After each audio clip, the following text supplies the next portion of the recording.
hay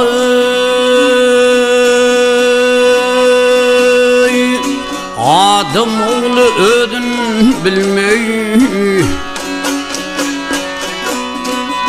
Antan oğlu ödün bilmey Gedim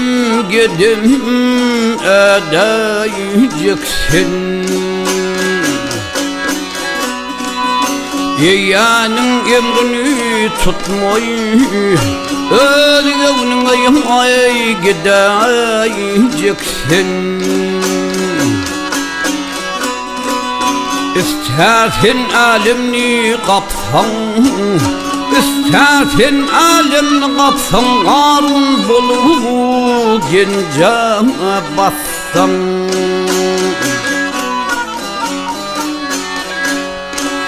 Halal haram herine tapsan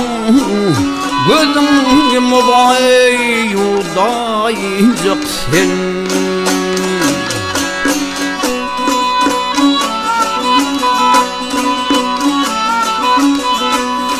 Ay aslım nedir yetkil nadir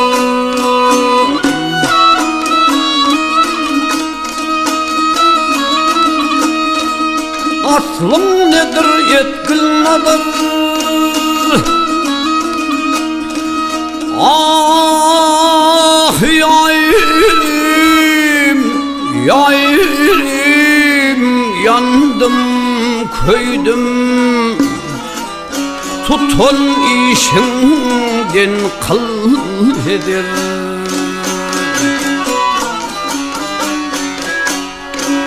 Acıl sana yetse güdür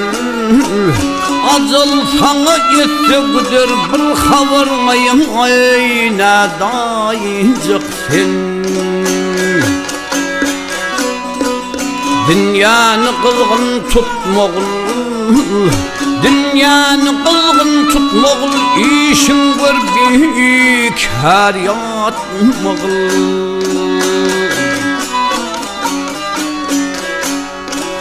Mağtımlık unutmağın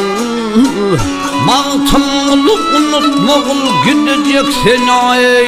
gideceksin Ah yarım yandı gülüm Ha ha ha ha